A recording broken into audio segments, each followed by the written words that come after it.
రష్యాలో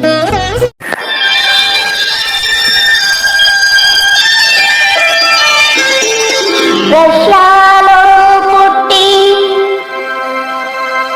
భారత బలిలో మెట్టి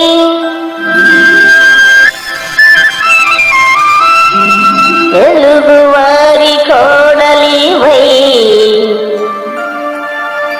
వలపులకు జాజి మల్లి వలపులకు జాజి మల్లి.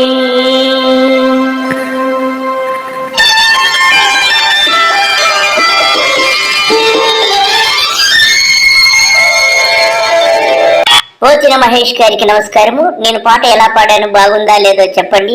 అది సరే, మీకు భయం ఉంది, జనసేన నుంచి వచ్చాక భయపడుతున్నారు అంటున్నారు, ఎంతవరకు నిజమో చెప్పండి. దేనికి నాకు భయం లేదు. నేను చెప్పేయన్నీ నిజాలే అని నేను సంపూర్ణంగా నా గుండె మీద చెయ్యేసుకొని చెప్పగలను. చాలా సంతోషం, మీరు చెబుతున్నది నిజమేని నేను నమ్ముతున్నాను. గుండె మీద అవసరం లేదు, నాకు మీపై నమ్మకం ఉంది. అది సరే, ఇప్పుడు పవన్ కళ్యాణ్ ఏమన్నా అడగదలుచుకున్నారా చెప్పండి, అది కూడా వింటాను. పవన్ కళ్యాణ్ గారిని ఒకే ఒక్క కోరిక కోరుకుంటున్నా. ఇంతకాలం మీరు పవన్ కళ్యాణ్ తో ప్రయాణించినందుకు మీరు కోరిక కోరుకోవడంలో తప్పు లేదు. మరి మీ కోరికను పవన్ కళ్యాణ్ ఆమోదిస్తాడో లేదో తెలుసుకుందాం, చెప్పండి. పిఠాపురంలో మీ సొంత ఇల్లు గృహప్రవేశం చేస్తున్నారు కదా? అవునండి, నేను కూడా విన్నాను. నిన్ననే ఉగాది నాడు ఆ గృహప్రవేశం కూడా చేశాడని తెలిసింది. ఎవడో ఈ ఊరికే ఇస్తే దుబ్బాడని కూడా అందరూ అనుకుంటున్నారు. అక్కడికి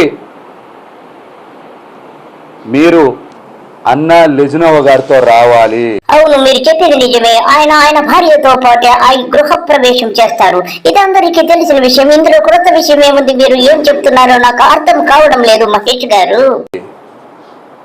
గృహప్రవేశం చెయ్యాలి. మహేష్ గారు, మీకు ఇష్టం లేకపోతే పార్టీ నుంచి వెళ్ళిపోండి, అంతేగాని మా పవన్ కళ్యాణ్ గారిని ఏమన్నా అంటే నేను ఊరుకోను. గతంలో మంగళగిరిలో ఇల్లు శంకుస్థాపనకు వారు భార్యాభర్తలు ఇద్దరూ కలిసి శంకుస్థాపన చేసినటువంటి వీడియోను మీకు చూపిస్తాను. కావాలంటే ఇప్పుడు ఆ వీడియో చూసుకోండి. మహేష్ గారు, ఈ వీడియో చూడండి. చక్కగా ఆది దంపతుల్లాగా ఎలాగా కూర్చొని ఆ పూజ చేస్తున్నారు. ఇది ఎప్పుడో తెలుసా? మంగళగిరిలో కొత్తగా ఇల్లు కట్టేటప్పుడు శంకుస్థాపన చేసినటువంటి సందర్భంగా తీసినటువంటి చిత్రం ఉంది. ఇది చూడండి, వారి శంకుస్థాపనకి ఎంత శాస్త్రోక్తంగా చేస్తున్నారో. మీకు ఇంకా తెలియరావడం లేదా వారి అన్యోన్య దాంపత్యం గురించి?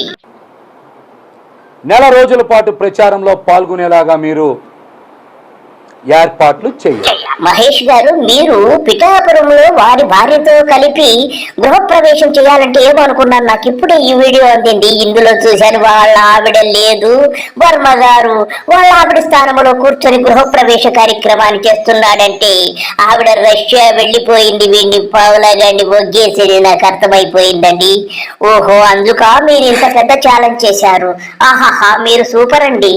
మొత్తానికి నాకు అర్థమైంది ఒకటేనండి, పవన్ కళ్యాణ్ గారి జుట్టు అంతా మీ చేతిలో ఉందని నాకు పూర్తిగా అర్థమైపోయింది. వీళ్ళ భార్య రష్యా వెళ్ళిపోయిందని వీడియోలో కూడా కూస్తుంటే ఇంతకాలం ఏమో అనుకున్నాను. ఈ రోజు అక్షర సత్యమని తెలిసిపోయింది. రాబోయే 6 నెలల్లోనో 12 నెలల్లోనో జనసేన పార్టీ అడ్రస్ గల్లంత అవుతుంది. మీరన్నట్టు సంవత్సరం కాదండి, పార్టీ చాప చుట్టేసి జూన్ 3 తర్వాత ఈ అవతను ఒక అతన్ని తీసుకుని ఏ విదేశాలకు పారిపోవడము తథ్యముగా కనపడుతుంది. పావలగాడి జీవితము అంధకారమే. ఖచ్చితంగా జనసేన పార్టీ ప్రజారాజ్యం పార్టీ 2 అయిపోయి. మహేష్ గారు, పవన్ కళ్యాణ్ గారు ప్యాకేజీలు తీసుకుని ఎలా జెండాలు మోస్తారో అది కూడా కొంచెం మాకు వివరముగా చెప్పండి. పవన్ కళ్యాణ్ గారినైనా ఒకటే మాట మాట్లాడుతున్నా, మీకు ముష్టి పడేస్తే మీకు ఏదన్నా ఓకేనా? ఎవడి జెండా అన్న మోస్తారా? చిల్లర పడేస్తే ఏ జెండా అన్న నెత్తి మీద పట్టుకొని మోస్తారా? సిగ్గులేని ఎదవల్లారా అని తిట్టాలని ఉంది, కానీ నా సంస్కారం అడ్డొచ్చి మాట్లాడట్లా. మహేష్ గారు, మీ సంస్కారానికి నా నమస్కారము. మీరు ఎప్పుడు వైసీపీలో చేరుతున్నారో చెప్పండి. అందరూ కూడా మీరు వైసీపీలో చేరిపోతున్నట్టుగా అందరూ అనుకుంటున్నారు, ఆ విషయం తెలియజేయండి.